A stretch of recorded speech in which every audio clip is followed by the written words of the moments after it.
You know how this works by now, so yeah. The first tweet was written in sarcasm. Well, Mr. Subscribe to Mike Messier YouTube. I mean, go ahead and subscribe if you want to. I'm not going to tell you not to. Even if Aubrey Huff was being sarcastic, he was still being racist and a bigot.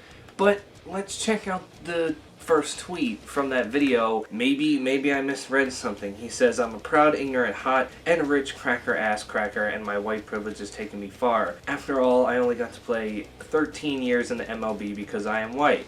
I want to thank my mom and dad for being pasty." That's... okay, sure, it's a joke, but Jesus Christ, man, context. We need context as to what you're being sarcastic about, or else it just comes off as ignorant and not even racist, just very uneducated. Buying something you like isn't stupid. I mean, Jenna, I never said I liked that cassette tape.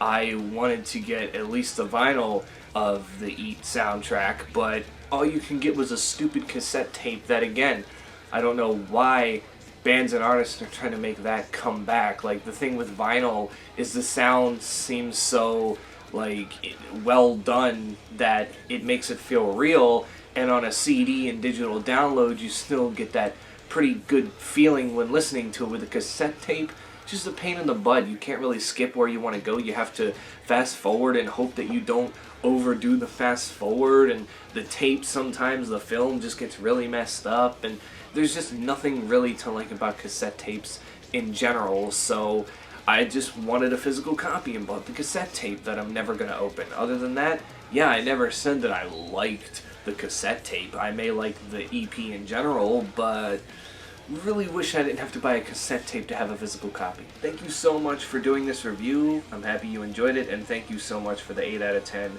We're genuinely flattered. This was from the band The Consequences of Our Own Actions that asked me to review their album for them. And yeah, you know, I love when small bands or small artists reach out to me and say, "Hey, can you take a look at my project and see what you think?"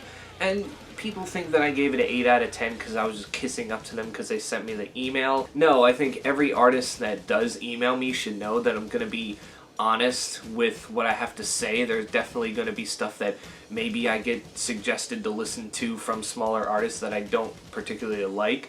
But that doesn't mean I'm not going to say don't go and listen to them. Every time I end those videos, I'm going to be like, go check them out, see for yourself, and if you like them, then cool, you know, it helps them gain a little bit more traction. It's not necessarily me hating on them to hate on them or liking them to liking them.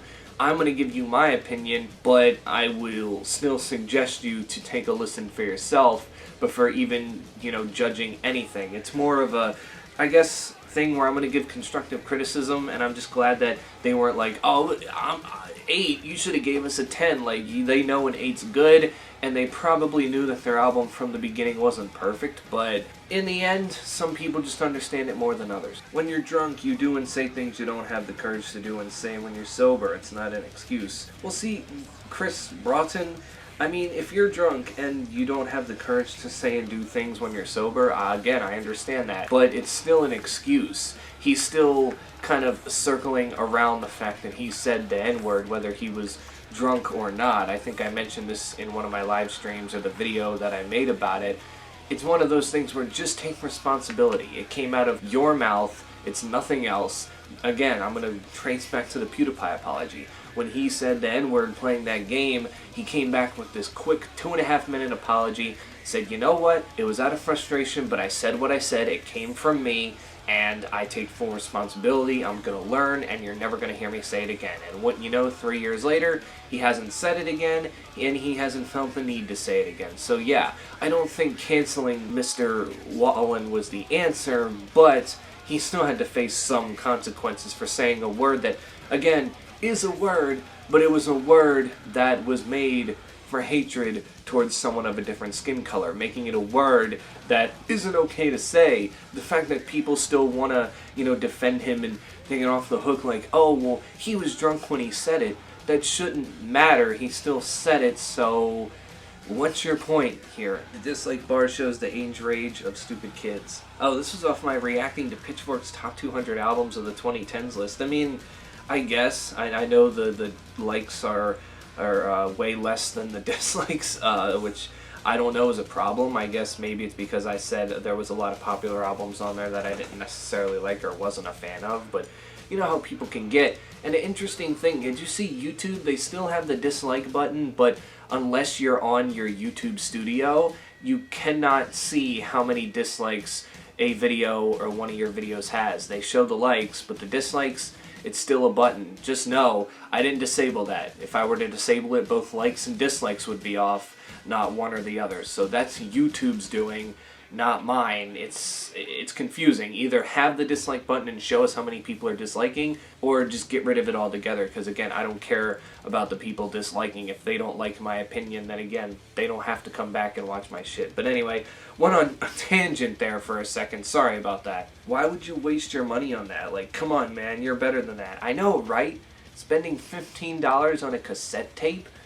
I mean, I was disappointed in myself too. I think cassette and VHS haven't been relevant since the 2000s. That's the time when CD and DVD took over. I mean, yeah, I remember, especially in the early to mid 2000s, I still had, you know, or was buying VHS tapes from like Walmart and stuff like that.